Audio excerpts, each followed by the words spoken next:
Life has many stories. Here's one that might just change how you see yours. I was sitting with my thoughts the other night, wondering what to write next, when a simple but piercing question rose from nowhere. Are people really ungrateful? Or do we just get disappointed that we didn't mean as much to them as we thought we did?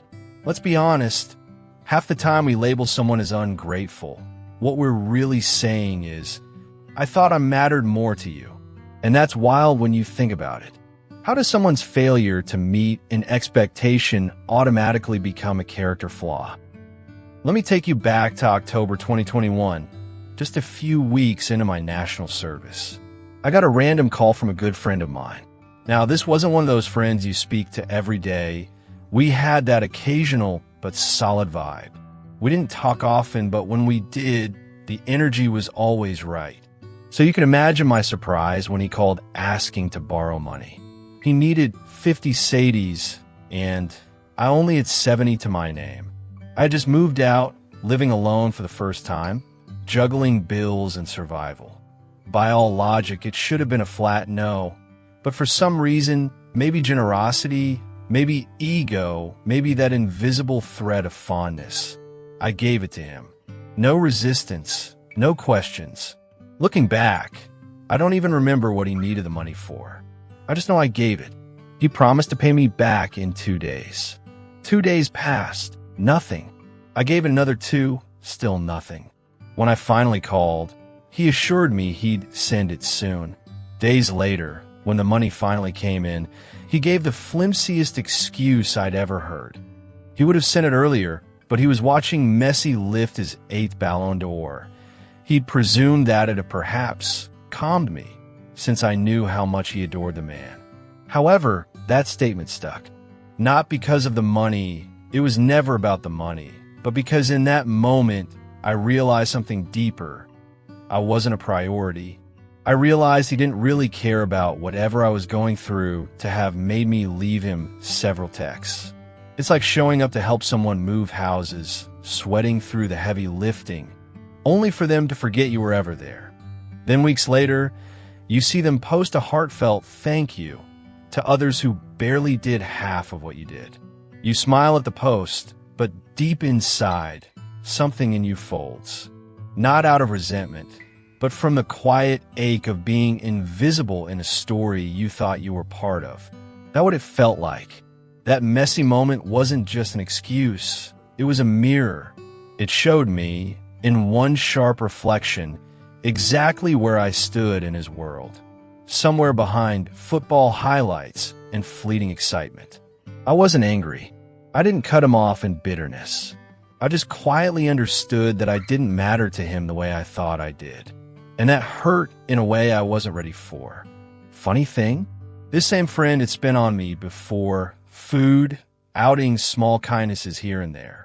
So why did this one gesture undo everything? Why did one moment of neglect redefine our friendship in my head?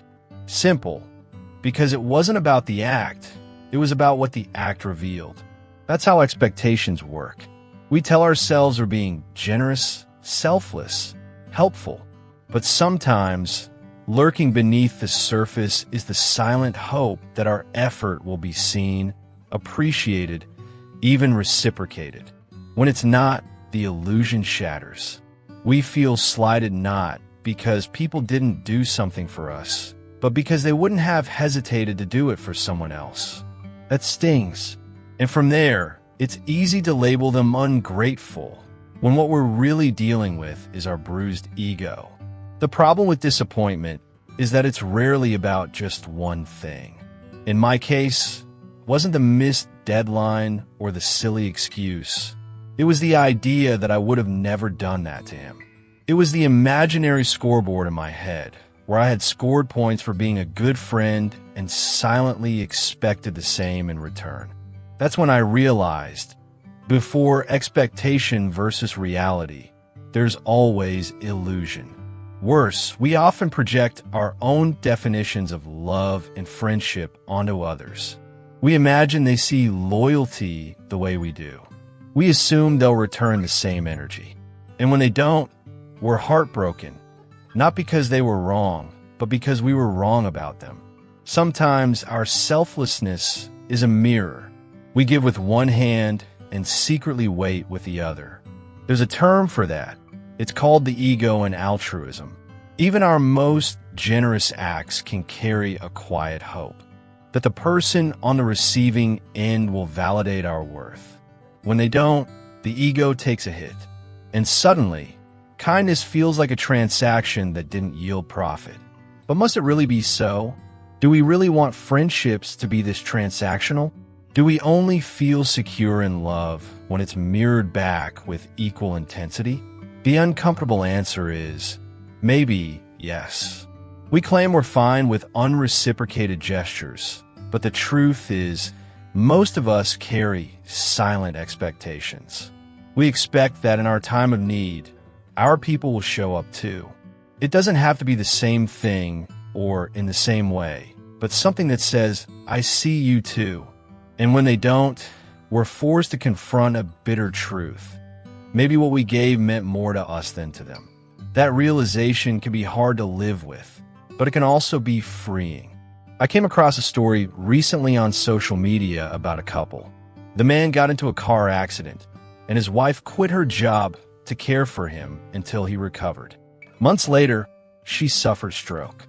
After a while, the husband, feeling overwhelmed, returned her to her family, claiming he couldn't handle it anymore. Was it unfair? Maybe. Was it painful? Definitely. But it also exposed a truth we often ignore. Most relationships are more transactional than we care to admit. We love, we give, we stay, not just out of pure goodness, but out of hope that the other person would do the same. So what's really the takeaway? Maybe the real question isn't whether people are ungrateful, but whether we are truly honest about what we expect in return when we give. We say no strings attached, but deep inside, we hope to matter, hope to be remembered, prioritized, even reciprocated. Truth is, human connections are rarely black and white. They are layered, confusing, and sometimes disappointing. But maybe, just maybe, if we shift our mindset from who owes us what to why we gave in the first place, we might find some peace. But as to whether we're capable of that, that's a conversation for another day. Still, we ought to remember that at the end of the day, it's not always about who is ungrateful, but about learning how to give, let go, and grow.